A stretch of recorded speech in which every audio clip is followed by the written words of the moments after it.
بسم الله الرحمن الرحيم.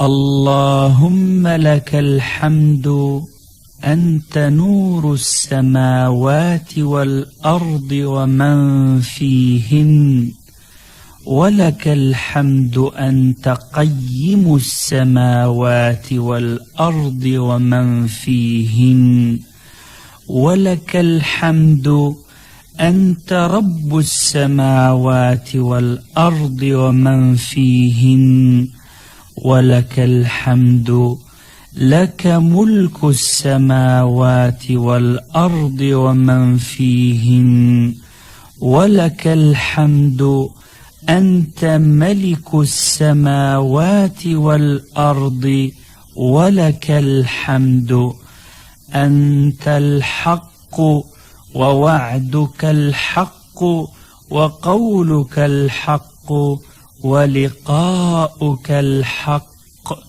والجنة حق والنار حق والنبيون حق ومحمد صلى الله عليه وسلم حق والساعة حق. اللهم لك أسلمت وعليك توكلت وبك آمنت وإليك أنبت وبك خاصمت وإليك حاكمت، فاغفر لي ما قدمت وما أخرت وما أسررت وما أعلنت. أنت المقدم وأنت المؤخر، لا إله إلا أنت، أنت إلهي لا إله إلا أنت.